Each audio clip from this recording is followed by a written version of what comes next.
Hello and welcome to Game Boy Advance Classics. In this installment, I'm talking about Advance Wars, which was released in 2001. Although not a launch title, this is without a doubt the best game to come out in the first year of the GBA.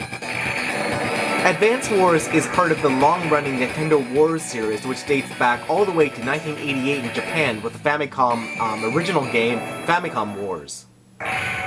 Advance Wars is just the long-running series of the Game Boy Wars. This is the first one for the GBA. There were 3 of them for the original Game Boy, as well as a one for the Game Boy Color. This game, like all the rest, has been developed by Intelligent Systems, and this game is the first of the games to be localized in the West, as Nintendo and Intelligent Systems thought that the handheld nature of the game would make it more accessible to Western audiences. Even so, because this was the first game to be localized in the West, they wanted to get players up to speed very quickly, so they introduced what is without a doubt one of the best tutorial modes in-game that I've ever seen, ever. Field training here successfully teaches you everything that you need to know how to play the game, from basic, just basic movements to super complex things. Everything about this is really, really cool and well done. I mean, there's just no comparing it to anything else. But you don't want to see that, so I'll boot up the campaign here, and here we go.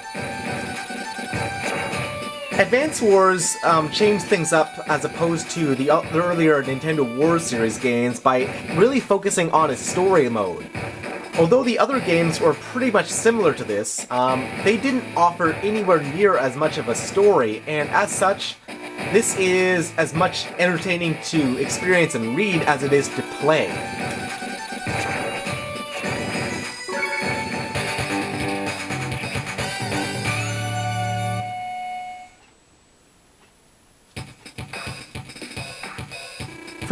For fans of the series that would know the earlier titles, Advance Wars very closely is reminiscent of the last game in the series for console, which was Super Famicom Wars in 1998.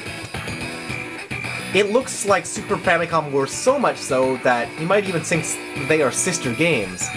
And that's because Advance Wars here was built right on top of the engine that powered Super Famicom Wars, and it just is so impressive that they could translate the 16-bit game like this and bring it to the GBA.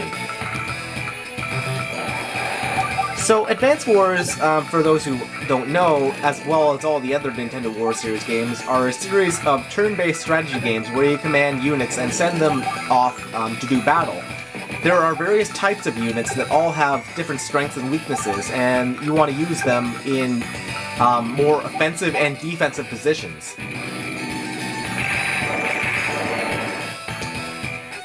It's kind of like chess, except that your units are all really cool and anime and stuff like that. So this unit here is an anti-air gun cannon on tank thing. So I'm going to send that against this damaged light tank. It won't be terribly effective, but it will do a bit of damage. And I want to send my artillery where it will be protected. Once I've moved all my units, it's time to end my turn, and it's the opponent's turn.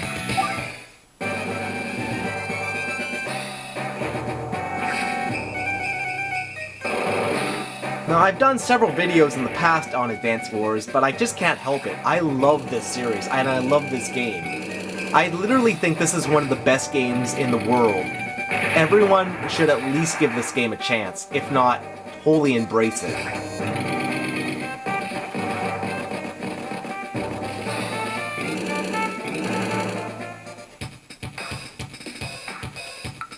Alright, next. Vulcan cannon against the infantry. That'll work.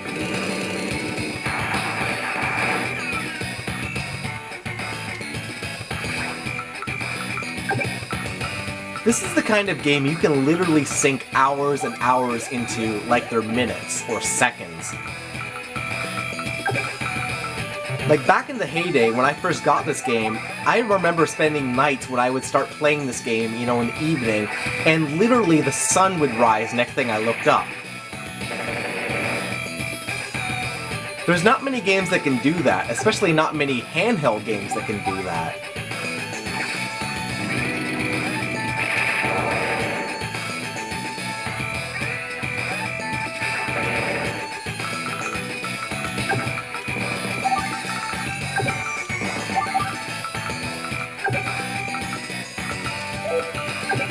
Alright, let's send you... My recon jeep won't do much, but it will do some.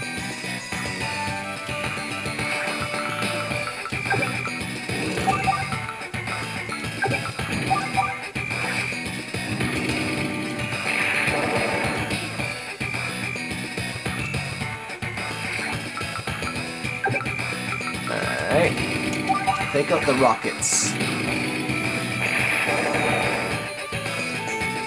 As you can tell, there are both offensive, direct offensive, and there's offensive, indirect, which are the artillery cannons and rockets.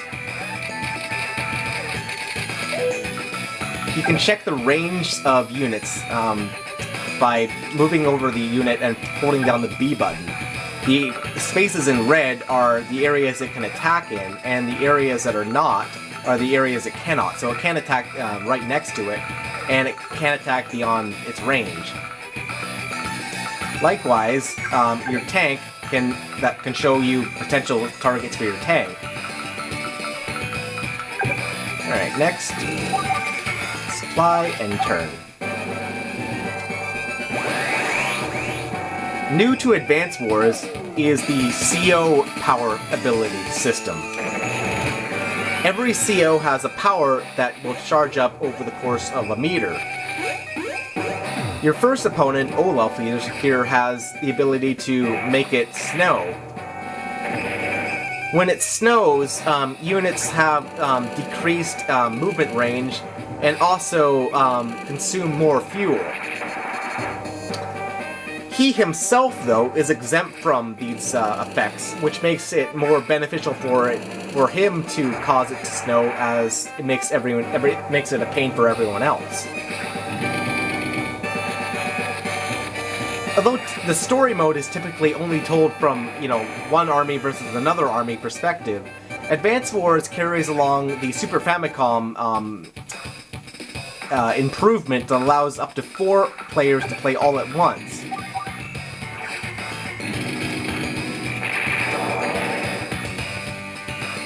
With that in mind, some of the battles can get really, really crazy hectic, and especially with four armies going at it, battles can literally last for hours of real time.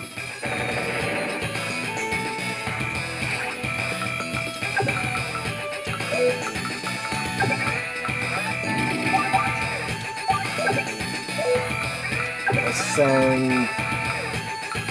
Okay.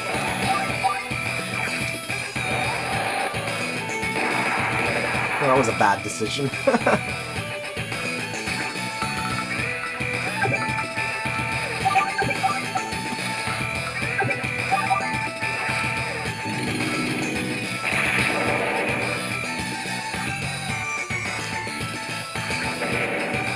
Alright, next, let's attack.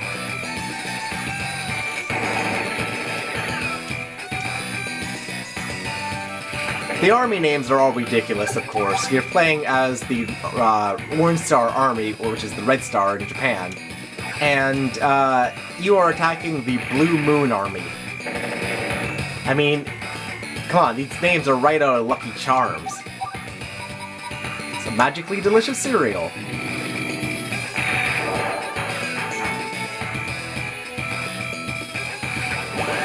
Ah, there's my CO power, so let's enable my CO power.